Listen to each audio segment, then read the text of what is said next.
Welcome student.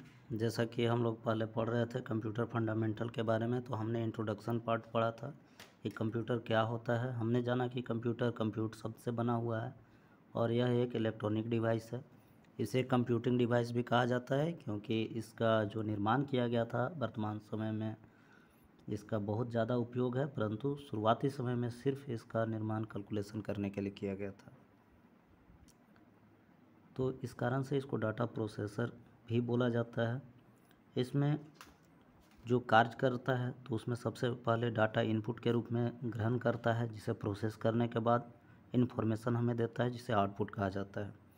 Definition भी हमने जाना था कि computer is an electronic device which can take input from user, यानी कि कंप्यूटर एक इलेक्ट्रॉनिक डिवाइस है, यूज़र से यह डाटा लेता है। जो डाटा एक्सेप्ट करता है तो उसको बोलते हैं इनपुट करना। इसके बाद प्रोसेस होने के बाद फिर आउटपुट हमें देता है। जो आउटपुट होता है उसे रिजल्ट हम समझ सकते हैं। इसके बाद हमने इसका कैरेक्टरिस्टिक्स जाना था।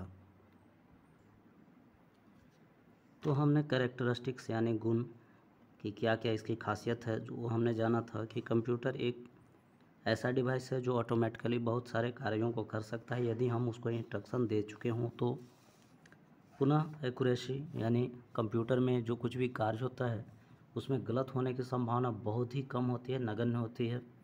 स्पीड यानी कंप्यूटर में काम करने की जो दर होती है, रफ्तार होती है, आम इंसान की तुलना में बहुत ही तीव्र गति से या कैलकुलेशन वगैरह सारी गणनाएँ कार्य कर सकता है। डिलीजेंस मतलब जैसे एक नॉर्मल इंसान होता है, उसके पास काम अगर करता है तो करने के दौरान वह धीरे धीरे थकता है, वैसी स्थिति में वह उसका काम करने की दर घट जाती है। लेकिन कंप्यूटर कभी थकता नहीं है, रेगुलर कार्य करता है। वर्सैटिलिटी मतलब वैसा मशीन जो बहुत सारे जगहों पर उपयोग किया जाता हो। जैसे हम देखते हैं कि कंप्यूटर का मैक्सिमम जगहों पर वर्तमान समय में उपयोग हो रहा है, जो भी क्षेत्र हो हर एक क्षेत्र में कंप्यूटर का उपयोग हो रहा है। पावर ऑफ रिमेम्बरिंग मतलब कंप्यूटर को याद कुछ अगर रहे कंप्यूटर में तो उसको वह लंबे समय तक रख सकता है, यानी सेविंग कैपेसिटी बहुत ज़्यादा होती है। नॉर्मल इंसान कुछ भी अगर याद करे तो उसे फिर भूल जाता है। नो आईक्यू मतलब इसके पास आईक्यू यानी खुद में निर्णय करने की क्षमता नहीं होती है, इसमें सेल्फ कैपेसिटी नहीं होती है क्योंकि यह निर्णय ले सके, जो हम इंस्ट्रक्शन देते हैं उसी आधार पर यह कार्य करता है। नो फीलिंग कंप्यूटर के अंदर कोई भी फीलिंग नहीं होता है। जैसे आम इंसान के पास दुख दर्द वाली जो भावना होती है वैसा कुछ भी कंप्यूटर में नहीं होता है। तो ये होते हैं कंप्यूटर की कुछ खासियत। अब हम कुछ आगे देखते हैं। Explain the data processing cycle of computer कि कंप्यूटर में जो डाटा हम लोग देते हैं उसको वह कैसे प्रोसेस करता है वो सारा जानते हैं। The computer data processing is any process that a computer program does to enter data and summarize, analyze and और convert data into usable information। तो कहा यह जा रहा है कि कंप्यूटर में जो कुछ भी डाटा हम बाहर से देते हैं उसे वह प्रोसेस करता है। उसके लिए प्रोग्राम होते हैं कंप्यूटर में, तो वो प्रोग्राम के माध्यम से उसको प्रोसेस करता है। जो भी डाटा हम दिए हैं से उसको समराइज करता है, एनालाइज करता है और लास्टली वह फाइनल रिजल्ट के रूप में हमें इन्फॉर्मेशन जो देता है वह सबसे लास्ट में हमें मिलता है। द प्रोसेस में be automated and run on a computer और जो प्रोसेस होता है वह ऑटोमेटिकली हो सकता है जो कि कंप्यूटर पे रन करता है। It involve recording, analysis, storing, summarising, storing data. तो यह किस तरह से हो सकता है? तो वह कुछ डाटा को रिकॉर्ड करके रख सकता है, कुछ उसका एनालिसिस हो सकता है, कुछ जो उसमें सेव किया हो वो डाटा हो सकता है, कुछ उसकी समरी करके हो सकता है। पर यह इंटरनली उसका पार्ट है कि वह कोई भी डाटा जो हम इनपुट देते हैं उसे वह प्रोसेस करता है। उसका अलग अलग तरीका होता है। Because data are most useful when it is well presented and informative. कोई भी जो डाटा हम लोग देते हैं कंप्यूटर को, अगर वह वेल प्रेजेंटेड हो यानी अच्छे तरह से व्यवस्थित हो तभी वह हमारा इन्फॉर्मेशन के रूप में हो सकता है। जैसे फॉर एग्जांपल आपके स्क्रीन पर जो कुछ भी लिखी हुई है जानकारियाँ हैं वह एक व्यवस्थित फॉर्म में है। अगर व्यवस्थित फॉर्म में नहीं होती, सारे वर्ड उल्टे पुल्टे होते, इस सेंटेंस का कुछ मीनिंग नहीं निकल पाता, तो ये हमारे लिए यूजफुल नहीं होता, यानी इन्फॉर्मेटिव नहीं होता।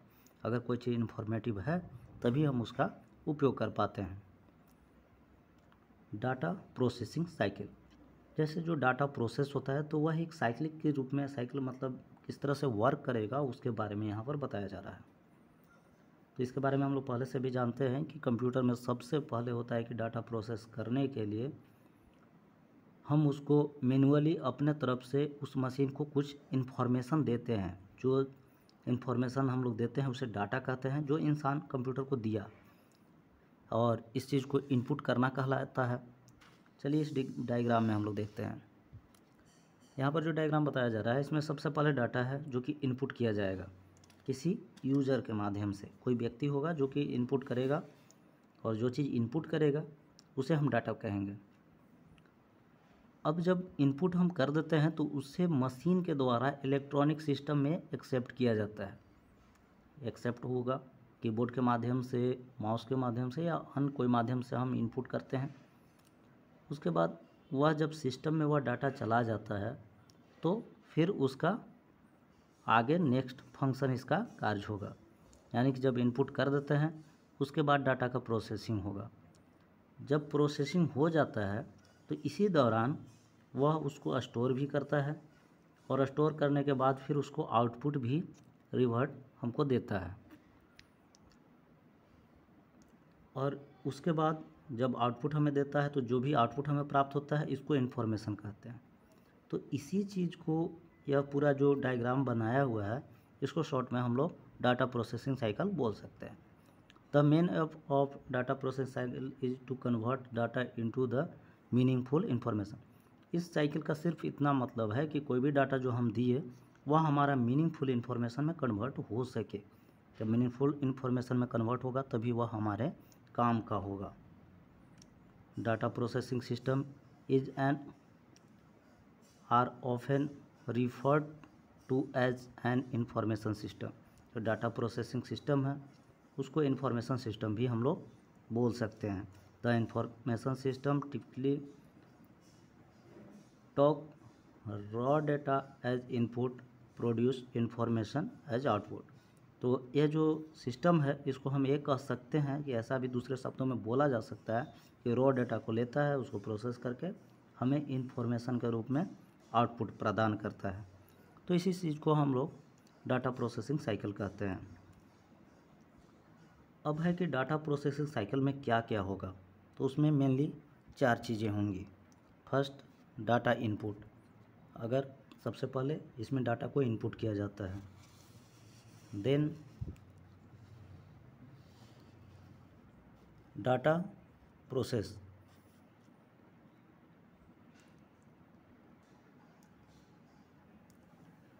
तो डाटा को प्रोसेस होता है, उसके बाद डाटा स्टोर होता है, उसके बाद आउटपुट होता है, जैसा कि साइकिल में आपको पीछे के डायग्राम में दिखाया गया था। Data input.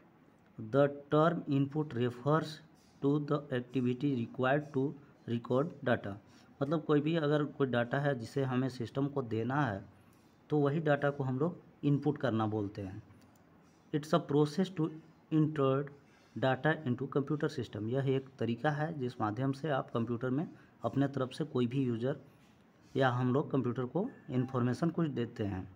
So before we input any data it is necessary to check और वेरीफाई द डाटा कॉन्टेक्स्ट। मतलब कोई भी डाटा को इनपुट करने से पहले हमें वेरीफाई करना होता है कि क्या हम सिस्टम को इनपुट करने वाले हैं। अगर हम गलत इनपुट प्रदान करेंगे तो लास्ट में रिजल्ट भी गलत प्राप्त होगा। यानी कि जो कुछ भी डाटा हम अपने तरफ से देते हैं वह सही आंकड़ा देना है। गलत आंकड़ा देंगे तो सिस्टम भी हमें गलत आउटपुट देगा। Data processing.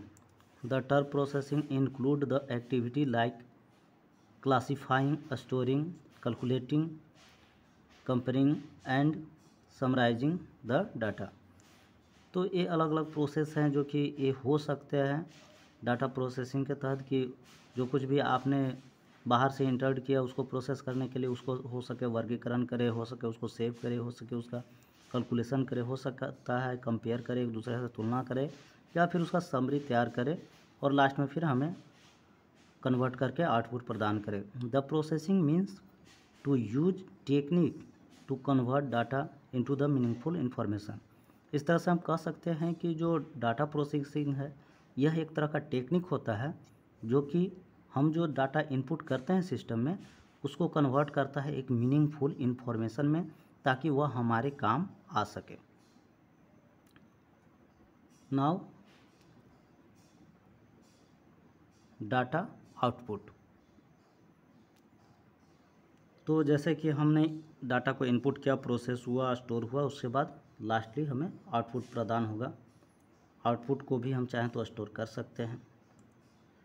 तो डाटा आउटपुट देखते हैं। It's a communication function which transmit the information to the outside world. मतलब डाटा आउटपुट का मतलब ये हुआ कि सिस्टम में जो कुछ भी हमने इनपुट किया था, प्रोसेस हुआ, इसके बाद वह इन्फॉर्मेशन हमें दिया, यानी सिस्टम से वह इन्फॉर्मेशन आउट हो रहा है, हम तक पहुंच रहा है। यानी नॉर्मली हम ये कह सकते हैं कि सिस्टम से वह जानकारी इस दुनिया में आया।